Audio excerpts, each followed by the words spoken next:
हाँ जी दोस्तों, नमस्कार। Welcome to my channel India to UK blog. और शुरू करते हैं आज का ब्लॉग। आज का ब्लॉग बहुत ही इम्पोर्टेंट होने वाला है, क्योंकि अगर एज अ स्टूडेंट और on a skilled worker visa अगर आप यूके ट्रैवल करने वाले हैं, तो मैं आज के वीडियो में आपको पूरा लिस्ट बताने वाला हूँ कि आप अगर यूके आए तो अपने साथ क्या क्या सामान कैरी करें, जिससे आपको यहाँ आने के बाद किसी प्रकार की कोई परेशानी ना हो।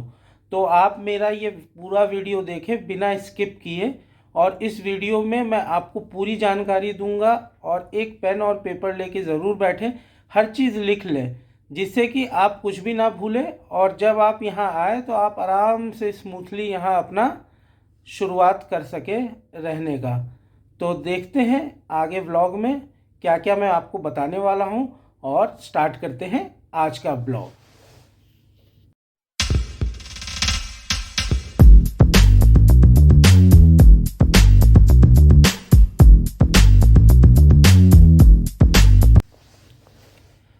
तो अगर आप यूके ट्रैवल कर रहे हैं इंडिया से, और या स्टूडेंट वीज़ा पे आ रहे हों या स्किल वर्कर वीज़ा पे आ रहे हों, दोनों ही केस में आपके लिए सेविंग ज़रूरी है। क्योंकि स्टूडेंट के केस में मैं तो कहूँगा money saved is money earned, मतलब कि जितना आपने सेव किया वो आपकी अर्निंग है। और स्किल वर्कर वीज़ा पे अगर आप आ रहे हैं तो आपका मेन मोटिव यही है कि आप जितना ज़्यादा से ज़्यादा पैसा आप बचा सके और अपने फैमिली को सपोर्ट कर सके। तो इसीलिए मैंने सोचा इस पर एक ब्लॉग बना दूं, जिससे कि आपको इजी हो। जब भी आप ट्रैवल कर रहे हो आप माइंड मेकअप करके आए और आप अपना सब कुछ सामान यहाँ लेके आए जो ज़रूरी हो, ताकि आपको फालतू पैसे ना खर्च करने पड़े। क्योंकि आपको मालूम है पाउंड और इंडियन करेंसी में काफ़ी डिफरेंस होता है। तो जो चीज़ आपको इंडिया करेंसी में वहाँ कम प्राइस में मिल जाएगी, आप क्यों उसके लिए यहाँ पहली बार ट्रैवल कर रहे हो तो ज़्यादा पाउंड में स्पेंड करोगे। तो शुरू करते हैं आज का ब्लॉग। तो हाँ, आई होप आप लोग पेन और पेपर लेके बैठ गए होंगे। तो शुरू करते हैं। सबसे पहला इम्पोर्टेंट चीज़ जो आप इंडिया से यूके आते समय कैरी करेंगे वो है ये एडाप्टर। बेसिकली जो यूके का सॉकेट होता है, पिन होता है, वो इंडिया से डिफरेंट होता है। तो आप यहाँ आके मोबाइल चार्ज करना हो, लैपटॉप चार्ज करना हो तो फंस ना जाए, इसीलिए आप अमेज़ॉन इंडिया पे चले जाए। मैंने तो ये डेस्टिनो का चार्जर मंगवाया था। तो ये एडाप्टर आपको 500 550 रुपये में अमेज़ॉन इंडिया में ईज़िली मिल जाता है। तो आप अमेज़ॉन इंडिया से अगर आपका वीज़ा हो गया है तो आप इसे परचेज़ कर लें। आप सिंपली अमेज़ॉन पे डालें UK to India converter adapter, तो आपके सामने ये ऑप्शन आ जाएगा। और आप अच्छे ब्रांड का यहाँ एक या दो एडाप्टर ये लेके आए, क्योंकि आपका जो भी इक्विपमेंट है वो उसके सॉकेट्स इंडियन होते हैं, तो वो यहाँ के प्लग में काम करेगा नहीं। तो आप ये एडाप्टर लाना बिल्कुल भी ना भूलें। और अच्छा होगा अगर एक अच्छे ब्रांड का एक्सटेंशन बोर्ड छोटा सा ले आएँ जिसमें 3 सॉकेट हो, क्योंकि जनरली यहाँ यूके के घर में हमारे इंडिया की तरह बहुत सारे सॉकेट्स नहीं होते हैं, तो एक या दो ही होता है। तो अगर आपको एक साथ अपना मोबाइल, अपना लैपटॉप, अपना कैमरा चार्ज करना है तो आप एक एक्सटेंशन बोर्ड भी ले लें, तो आपका काम और आसान हो जाएगा। नंबर 2, दूसरी चीज़ जो आप यहाँ आते समय कैरी करें वो है यूटेंसिल्स में, एक तो हो गया रोलिंग पिन, बेलन जिसे कहते हैं। बेलन यहाँ जल्दी आसानी से नहीं मिलता है, और काफ़ी ढूंढने पे मिलता है, और काफ़ी महंगा भी मिलता है, जो कि अपने इंडिया में 100-150 रुपये में मिल जाता है। तो आप एक बेलन रोटी बेलने के लिए ज़रूर कैरी करें। कहने में बड़ा अजीब सा लगता है, बट ये दिस इज़ द ट्रूथ। दूसरी चीज़, आप एक छोटा सा प्रेशर कुकर ले लें, क्योंकि अगर आप खाना बनाएंगे तो आपको इसकी ज़रूरत पड़ेगी। और यहाँ का प्रेशर कुकर थोड़ा अलग होता है, तो आपको डिफ़िकल्टी हो सकती है। सो इसीलिए आप एक छोटा सा प्रेशर कुकर भी अपने साथ कैरी करें। और खाने के सामान में आप अगर as a skill worker visa आ रहे हैं या स्टूडेंट आ रहे हैं, आपके रहने का इंतज़ाम हो चुका है, तो आप थोड़ा बहुत अपने साथ खाने का सामान भी कैरी कर सकते हैं। जैसे जो सूखे चीज़ें हो गए, जैसे दाल हो गई, राजमा हो गया, छोले हो गया, राइस हो गया, या आप थोड़ा थोड़ा छोटा छोटा पैकेट अपने 1 महीने का स्टॉक, क्योंकि आप जब पहली बार आएंगे तो आप इंडियन करेंसी से पाउंड में अपना पैसा कन्वर्ट करेंगे, और फिर जब आप पाउंड में उसको खर्च करेंगे तो आपका यहाँ तो पाउंड के वैल्यू के हिसाब से जाएगा, पर आपको लगेगा कि मेरा इंडियन करेंसी में इतना पैसा जा रहा है। तो मैं तो यही कहूँगा कि आप पूरी तैयारी करके आएँ, अपने साथ 1 डेढ़ महीने का थोड़ा बहुत सामान ज़रूर लेके आएँ, इससे आपकी लाइफ ईजी हो जाएगी। आपको यहाँ भागना दौड़ना नहीं पड़ेगा, क्योंकि आप कभी भी कोई नए कंट्री में आते हैं, आपको सेट होने में टाइम लगता है, आपको नहीं मालूम चलेगा कि कहाँ सामान मिल रहा है नहीं मिल रहा है। तो एटलीस्ट हमारे पास अगर राजमा है, छोले हैं, तो हम अपना खाना 1 महीने तक चला सकते हैं। थोड़े बहुत बिस्किट हो गए, नमकीन हो गए। और एक बात और बोलना चाहूँगा, चाय पत्ती ज़रूर कैरी कर लीजिएगा, और एक चाय की छन्नी, क्योंकि यहाँ जितने भी चाय मिलते हैं वो डिप वाले चाय मिलते हैं, उसमें अगर हम इंडियंस हैं तो उनको मज़ा नहीं आने वाला। तो एक चाय की छन्नी और एक छोटा चाय का पैकेट ज़रूर कैरी कर लें, फिर धीरे धीरे आप यहाँ सेट हो जाएंगे तो आपको सब मालूम चल जाएगा कि कौन सा सामान कहाँ मिलता है। बट इनिशियली आपको 1 डेढ़ महीना परेशानी होगी, इसीलिए मैं कहूँगा कि आप अपने साथ ये ज़रूर कैरी कर लें। तो ये हो गया अपना डेली यूज़ का जो अपना डेली यूज़ का डेली नीड का सामान होता है। और दूसरी एक बात और कहना चाहूँगा, अगर आप सोच रहे हैं कि मैं मस्टर्ड ऑयल या कोई कुकिंग ऑयल कैरी कर लूँ, तो प्लीज़ डोंट कैरी, आप उसे कैरी मत करिएगा, क्योंकि आप उसे चेक इन लगेज में डालेंगे, और जब एक बार फ्लाइट ऊपर जाती है तो देर इज़ समथिंग साइंटिफिक कि वो फट जाता है लिक्विड ऑयल। तो मैं तो यही कहूँगा कि आप थोड़े से पैसे बचाने के लिए कोई भी लिक्विड चीज़ ना कैरी करें, क्योंकि अगर वो फट गया तो अननेसेसरी आपके सारे सामान ख़राब कर देगा। अगर आपका उसमें क्लोथ्स हैं, कुछ भी है, तो आई वुड नॉट सजेस्ट कि आप मस्टर्ड ऑयल या कुकिंग ऑयल कैरी करें। वो आप यहाँ से छोटा बोतल ख़रीद ले, वो ज़्यादा रीज़नेबल रहेगा रादर देन कि आपका सामान सारा ख़राब हो जाए। हाँ, एक चीज़ आप ज़रूर ट्राई कर सकते हैं, अमूल का जो देसी घी आता है अपना टिन में 1 kg का पैक, जो कि लोहे के टिन में होता है, वो मेरे ख्याल से शायद ना फटे, तो आप वो ट्राई कर सकते हैं। मैंने नहीं ट्राई किया इसलिए मैं नहीं बोल रहा हूँ, लेकिन आप वो ट्राई कर सकते हैं, क्योंकि घी क्या होता है कि कोल्ड टेम्परेचर पे जम जाता है। तो मे बी ये एक रीज़न हो कि वो शायद बच जाए, वो ना फटे। तो अगर आपको इतना कैरी करने का इच्छा है तो आप एक अमूल घी का टिन कैरी कर ले अपने साथ, वो रीज़नेबल रहेगा। और जो कि मैंने कहा कि छोले दाल ये सब आपको कैरी करना है तो आप कर लें। फिर हम आते हैं अम्ब्रेला, एक छोटा अम्ब्रेला अपने साथ ज़रूर कैरी कर लें, क्योंकि यहाँ कभी भी बारिश हो जाती है, और इनिशियली जब आप आएंगे तो आप तुरंत क्यों इसमें एक्सपेंड करेंगे कि आप एक अम्ब्रेला ख़रीद रहे हैं, भले ही वो 2 पाउंड या 3 पाउंड का आता है। सो इट्स बेटर कि आप एक छोटा सा अम्ब्रेला अपने कैरी बैग में ज़रूर कैरी कर लें, वो आपके लिए बेनिफिशियल होगा। फिर मैंने भी यहाँ आप लोग के लिए लिस्ट बना रखा है कि ताकि मैं कुछ भी भूलूँ ना, जिससे आपको कोई परेशानी ना हो। जब मैं यहाँ आया तो मैंने ये सब चीज़ें ऑब्ज़र्व की, तो मैंने कहा कि एक लिस्ट बना ले और अपने जितने भी व्यूअर्स हैं इनके साथ शेयर करें।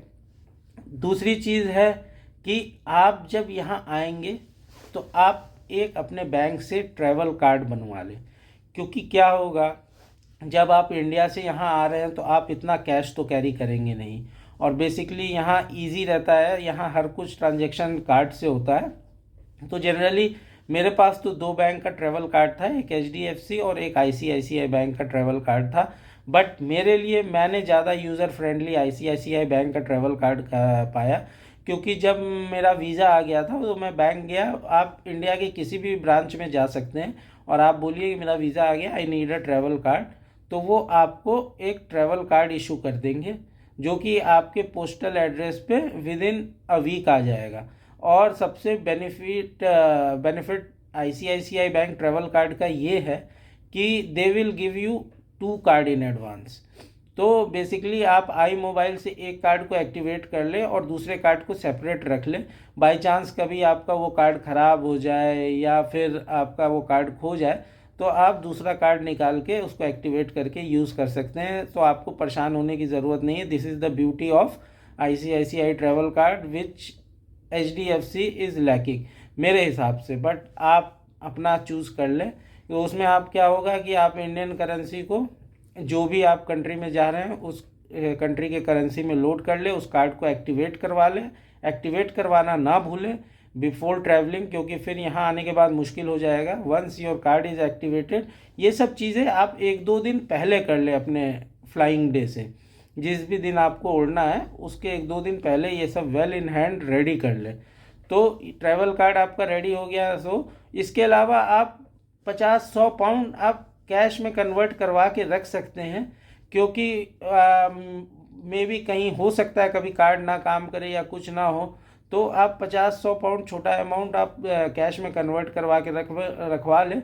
और मैं आपको सजेस्ट करूंगा ये काम आप 3-4 दिन अपने निकलने से पहले कर लें, क्योंकि आपको बेस्ट रेट मिल जाएगा। और इस काम के लिए आप बैंक को चूज़ करें, ना कि कोई एजेंट के पास जाए। आप आपके सिटी में आप देख लें कि जो भी फॉरेन करेंसी एक्सचेंज करता हो उस बैंक में जाके आप करवा लें, तो आपको बहुत अच्छा रेट मिल जाएगा। आप एयरपोर्ट का वेट ना करें, क्योंकि मेरे साथ ये परेशानी हुई थी, मैं करवाना भूल गया और फिर लास्ट मोमेंट पे जब मैं एयरपोर्ट पे गया कन्वर्ट कराने तो दे चार्ज लाइक हेल, मतलब वो लोग बहुत ज़्यादा चार्ज करते हैं and they will not give you a good rate. तो अननेसेसरी आपके पैसे वेस्ट होंगे।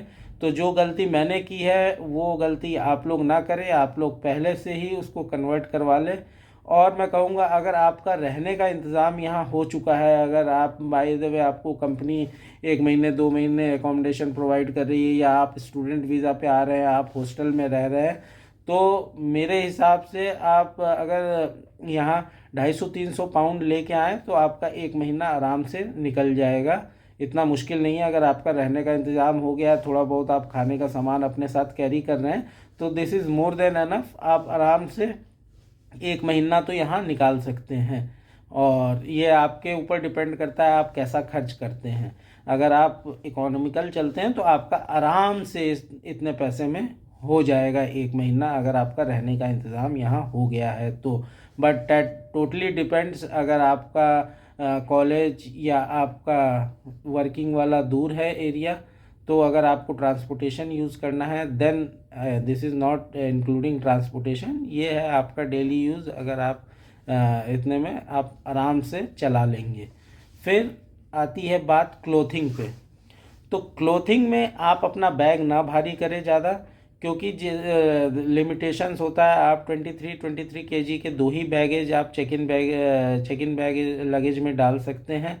तो क्लोथिंग जनरली जो इंडिया वाले होते हैं वो यहाँ इफ़ेक्टिव होते नहीं हैं, क्योंकि यहाँ विंटर्स में माइनस में भी टेम्परेचर चला जाता है। तो अननेसेसरी क्लोथ्स डाल के आप अपना बैग ना भारी करें। आप अपने लिमिटेड ही क्लोथ लाएं। जैसे अगर आपको जैकेट कैरी करना भी है तो जैकेट में मेक श्योर करें कि जैकेट इज़ विथ कैप। और जो जैकेट आप ले, जनरली अगर आपके सिटी में डीकैथलॉन है तो आप डीकैथलॉन से जैकेट ले लें, क्योंकि वहाँ का जैकेट में साफ लिखा रहता है ये कितने टेम्परेचर तक काम करता है। तो -5 to -8 is okay for UK. तो आप अच्छे जैकेट डीकैथलॉन से ले लें। देन अगर आपको लेना है तो आप हुडीज़ वाले स्वेट टी शर्ट्स ले लें, कुछ टी शर्ट्स रख लें। ज़्यादा क्लोथ रख के आपको अपना बैग नहीं भारी करना है, क्योंकि क्लोथ यहाँ भी आपको रीज़नेबल मिल जाता है। और आप ऐसा इतना क्लोथ लाए कि आप आराम से 2-3 महीने निकाल लें, फिर आप धीरे धीरे अपना यहाँ भी एडजस्ट हो जाएंगे। तो you can buy your own clothes. Clothing उतना नेसेसरी मतलब नहीं है आप, क्योंकि लाएंगे वो यहाँ के हिसाब मौसम के हिसाब से ना काम करे तो अननेसेसरी आपने बैग में अपना लगेज भी बढ़ाया और उसका फिर यहाँ कोई आउटपुट भी नहीं हुआ। और जो भी आप क्लोथ कैरी करें, अगर जैकेट ले रहे हैं या स्वेट टी शर्ट ले रहे हैं, मेक श्योर कैप वाला ले लें, क्योंकि यहाँ हवा बहुत चलती है ठंडी ठंडी। तो और दूसरा, क्योंकि यहाँ बारिश हमेशा होती है, तो यहाँ के जो जैकेट्स आते हैं वो मोस्टली क्या दोनों में काम करते हैं। वो ठंड पे भी काम करते हैं और बारिश में एज अ रेनकोट भी काम करते हैं। तो ये ड्यूअल सिस्टम होता है।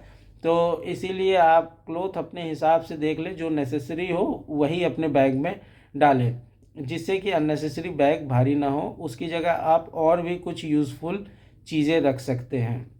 अगर आप स्टूडेंट वीज़ा पे आ रहे हैं तो आपको बैगेज अलाउंस मिलता है किताब कॉपी के वेट का, तो आपके पास एक एडवांटेज होता है, आप उसमें और काफ़ी कुछ अपना बैगेज बढ़ा सकते हैं। बट ये एडवांटेज स्किल्ड वर्कर वीज़ा वालों को नहीं मिलता है।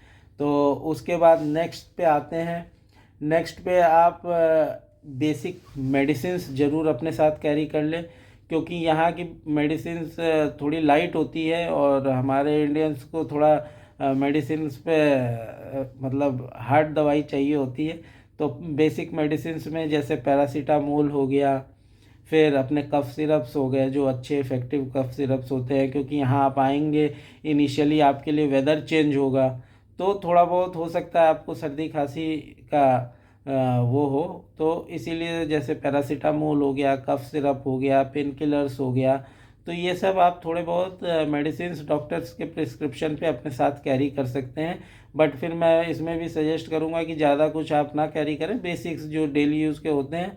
वैसे यहाँ आने के बाद यहाँ का इन्वायरमेंट और मौसम और पानी सब कुछ इतना अच्छा है कि आपको मेडिसिन्स की ज़रूरत पड़ेगी नहीं। But for a safety purpose आप थोड़े बहुत बेसिक मेडिसिन्स अपने साथ कैरी कर लें। और इसके अलावा आप करेंसी एक्सचेंज की बात मैंने आपको बोली दी, क्लोथिंग की बात आपको बोली दी, तो बेसिकली मैंने सब कुछ कवर कर लिया।